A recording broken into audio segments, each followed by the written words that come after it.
Hey there, fuckers. Today we are here for another Back to Basics episode talking about trauma brain and the good news paradox. Does it sound like a band name? Yeah, it kind of sounds like a band name. All right, here we go. Observation that you might also eventually have. When life gets, quote, better, traumatized brains often behave worse.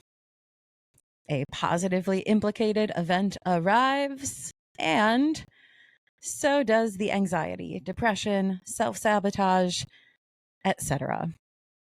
What was positive now somehow creates adversity. First, it happens psychologically and emotionally, and then materially. It filters into the rest of our lives. A real storm rolls in.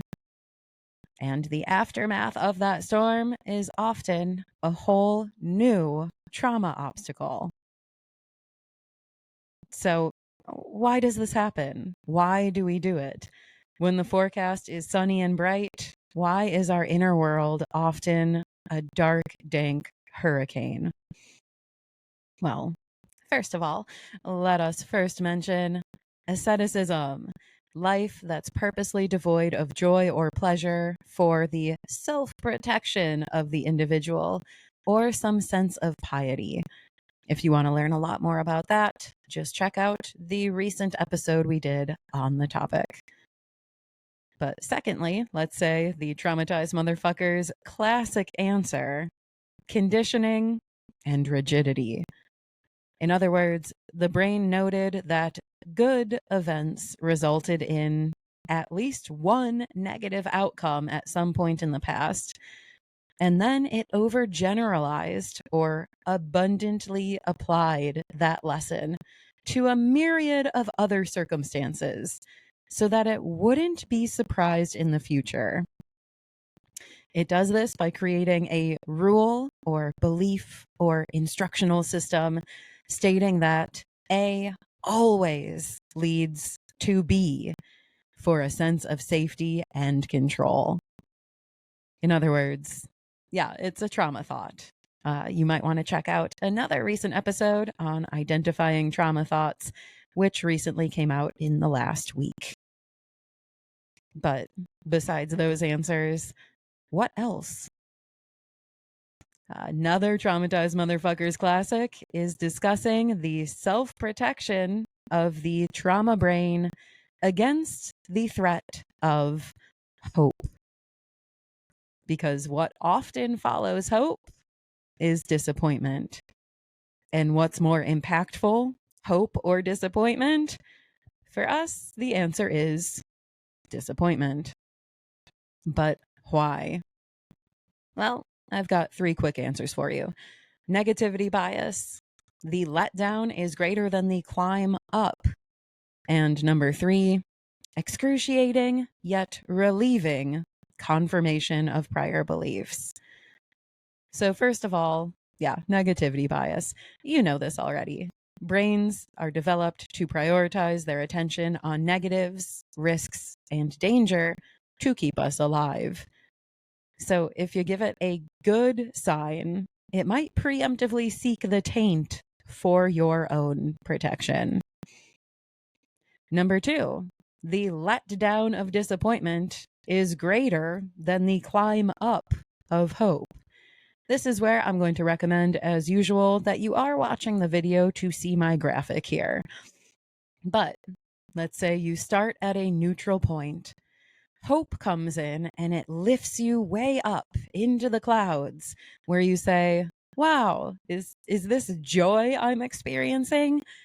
And then there's crushing disappointment, which pulls you all the way down past the grounded level you started at and into hell. So in this case, hope is less satisfying or significant than the come down of disappointment after hope, because the hope brought you up and the disappointment dropped you down lower than where you originally started. So the emotional roller coaster is greater on the decline than it was on the incline. Thus, disappointment overrides hope, and we go ahead and freak ourselves out every time something good might be happening. And number 3, excruciating yet relieving confirmation of prior beliefs. Here we have a brain that says, life is hell. And then it says, huzzah, I fucking knew I was right, after it goes through some suffering. So just a side note here that brains love to be correct, no matter the context.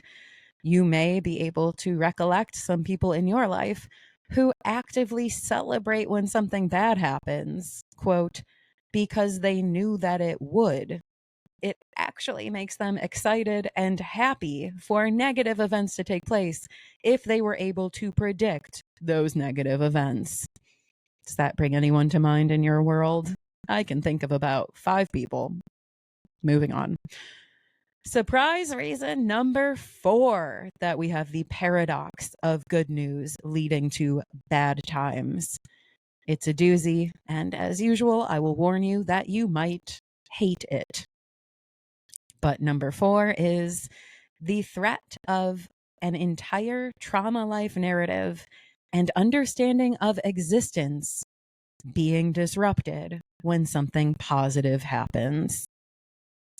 I.e., if all you've ever known has been poverty and financial struggle has dictated your life course, your relationships, your residences, your beliefs, your entire identity, and your daily behaviors, the way that you navigate the world day after day, well, then a sudden influx of money or financial stability can send a brain reeling. It has to ask, now what? Who am I? What is my place?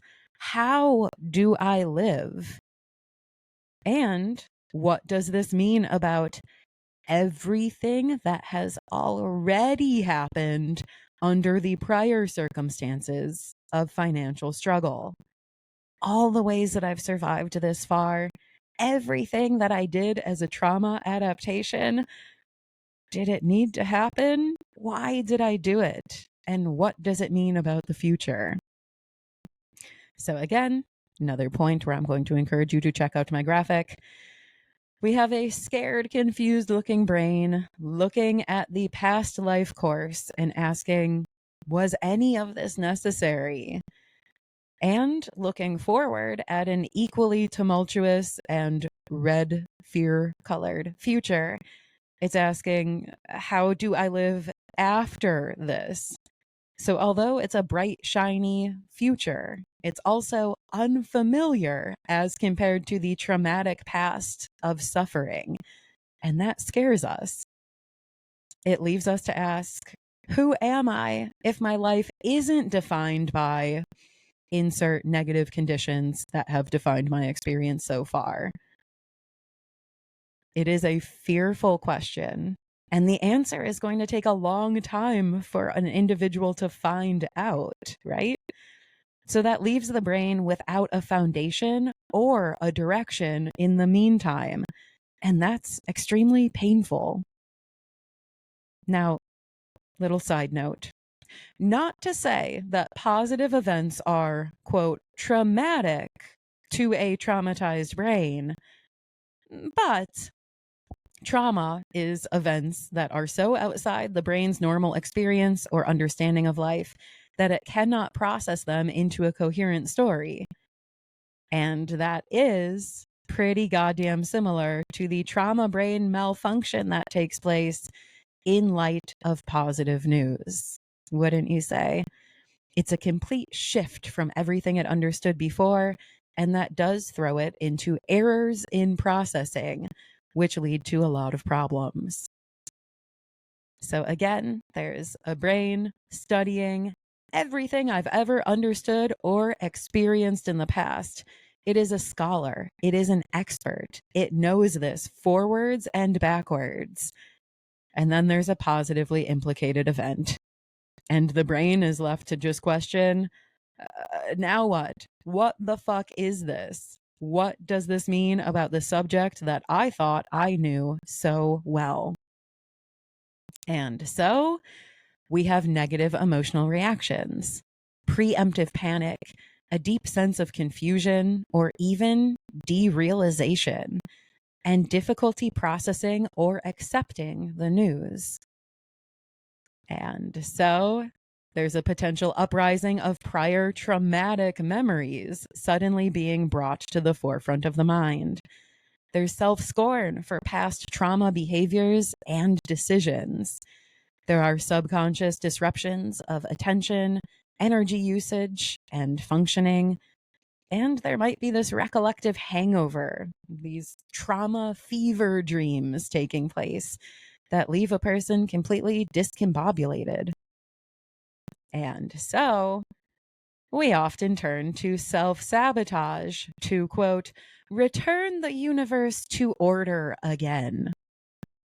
Subconscious memories, preemptive negative emotions, doubts about self-worth and deservedness, fear and confusion about the future, they all lead to feelings, thoughts, and behaviors that ruin the positively implicated event and or restore traumatic conditions for the individual. Let's go into some examples. Maybe you get a great job opportunity. It leads to being overrun by negative emotions, fears, doubts about how life and the self will have to alter in light of this news. Maybe you forget to finish your employment documents, which is an example of self-passive aggression, if you recall that episode. Thus, the opportunity is lost, and the old way of living and the life narrative is safe. Another example, maybe you get a sudden influx of cash monies. It leads to a negative mood, dread, and insomnia, narratives of unworthiness. This perhaps snowballs into an abrupt health failure. All of the money is suddenly necessary for remedies and treatment, and the old way of living and life narrative is, again, safe. Another example, maybe you get a great rental in an excellent location, far away from old tormentors, for instance, an abusive ex or family of origin. It leads to, again, doubts about deservedness, loss of reasons for chaos in life, which probably were informing a lot of daily behaviors and decisions. So maybe you end up getting in a costly car accident and fail to submit the deposit on the rental. Guess what?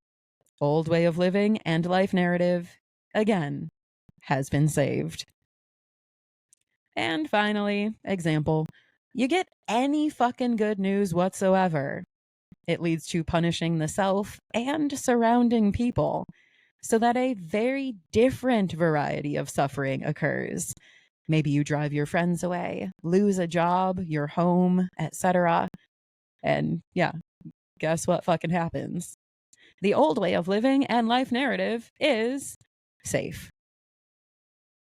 In other words, I'm saying often a trauma brain would rather maintain the misery that it knows than to experience improvements in quality of life that are foreign, behaviorally disrupting, challenging to its prior understanding of self, or disrupting to its entire story of existence. Your brain says, life is hell, and burning is all I've ever known. Huzzah! Everything makes sense. I understand my future of suffering based on my past. I know who I am, what I'm worth. All my behaviors and decisions were and continue to be justified into the future. Now that's the reality that I know how to struggle through. And in a fucked up way, that is comforting. Cheers, says your drama brain. And that is trauma brain and the good news paradox. Questions, comments, concerns, complaints? pop them down in the comments. I look forward to hearing from you. And until we speak again next time, hail yourself. Hail your positively implicated events. Don't fuck them up. You deserve them, and you will figure out how to navigate them with time. Just take care of yourself with self-compassion until you do. You'll form a new life narrative, a new sense of self, and your behaviors will adapt in a positive way, maybe for the rest of your less traumatized life. Till we speak again, fuckers, cheers, and I'll talk to you soon.